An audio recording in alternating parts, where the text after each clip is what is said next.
صرف 5 منٹ کا مدرسہ قرآن و حدیث کی روشنی میں 3 رمضان المبارک۔ نمبر 1، اسلامی تاریخ۔ حضرت موسیٰ علیہ السلام۔ حضرت موسیٰ علیہ السلام بنی اسرائیل کے جلیل القدر نبی و رسول ہیں۔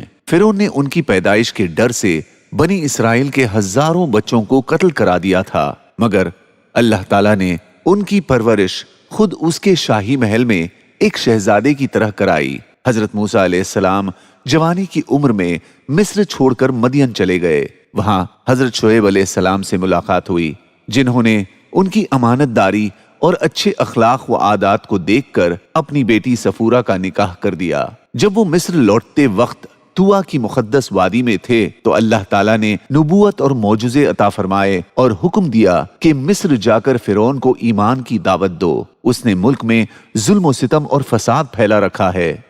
حضرت موسیٰ علیہ السلام کی سفارش پر اللہ تعالیٰ نے ان کے بڑے بھائی حضرت ہارون علیہ السلام کو بھی نبوت سے نوازا۔ دونوں نے جا کر فرعون کو ایمان کی دعوت دی اور معجزے بھی دکھائے۔ اس کے باوجود فرعون نے ان کو جادوگر کہہ کر نبی ماننے سے انکار کر دیا۔ چنانچہ اس نے جادوگروں کو بلا کر موسیٰ علیہ السلام سے مقابلہ کرایا۔ اس مقابلے میں حضرت موسیٰ علیہ السلام کو کامیابی ملی اور تمام جادوگروں نے ایمان قبول کر لیا۔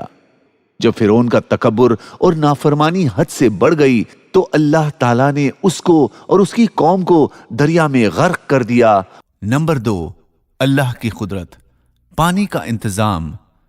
پانی اللہ تعالیٰ کی بہت بڑی نعمت ہے جس پر سارے جانداروں کی زندگی کا دار و مدار ہے۔ اگر زمین سے پانی ختم ہو جائے تو زمین سے انسان، حیوان، حتیٰ کہ پیڑ پودے سب ختم ہو جائیں۔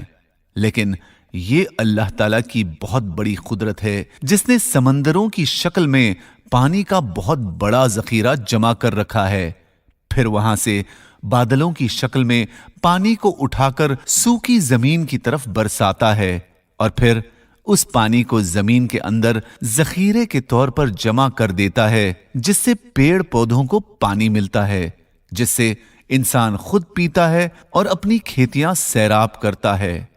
اللہ تعالیٰ نے اپنی اس قدرت کو قرآن میں بیان فرمایا ہے۔ ہم ایک اندازے سے آسمان سے پانی برساتے ہیں، پھر اس کو زمین میں روکے رکھتے ہیں اور اس کو لے جانے اور ختم کر دینے پر بھی ہم قادر ہیں۔ نمبر 3، ایک فرض کے بارے میں، زمین کی پیداوار میں زکوٰۃ۔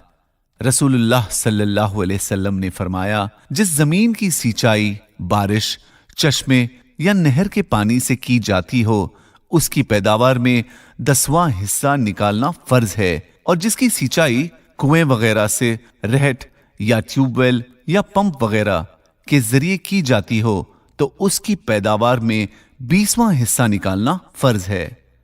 نمبر 4، ایک سنت کے بارے میں، دودھ پینے کے بعد کلی کرنا۔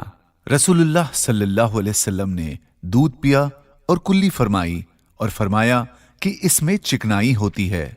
نمبر 5، ایک اہم عمل کی فضیلت، خزانچی کا باخوشی صدقہ دینا۔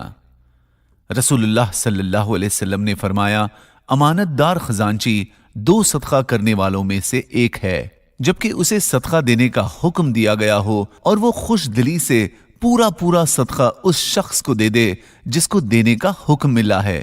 نمبر 6، ایک گناہ کے بارے میں، غیبت کرنے کا عذاب۔ رسول اللہ صلی اللہ علیہ وسلم نے فرمایا، جب مجھے معراج کرائی گئی تو میرا گزر کچھ ایسے لوگوں پر ہوا جن کے ناخن سرخ تانبے جیسے تھے، جن سے وہ اپنے چہروں اور اپنے سینوں کو نوچ نوچ کر زخمی کر رہے تھے۔ میں نے جبرائیل علیہ السلام سے پوچھا کہ یہ کون لوگ ہیں جو ایسے سخت عذاب میں مبتلا ہیں؟ جبرائیل علیہ السلام نے بتایا کہ یہ وہ لوگ ہیں جو زندگی میں لوگوں کے گوشت کھایا کرتے تھے، یعنی غیبت کیا کرتے تھے اور ان کی عزت سے کھیلتے تھے۔ نمبر 7، دنیا کے بارے میں، دل کا غنی ہونا حقیقی دولت مندی ہے۔ رسول اللہ صلی اللہ علیہ وسلم نے فرمایا، اصل مالداری و دولت مندی یہ نہیں ہے کہ اپنے پاس بہت زیادہ مال و متاع ہو، بلکہ حقیقی مالداری و دولت مندی جس چیز کا نام ہے وہ نفس یعنی دل کا غنی و مالدار ہونا ہے۔ نمبر 8، آخرت کے بارے میں،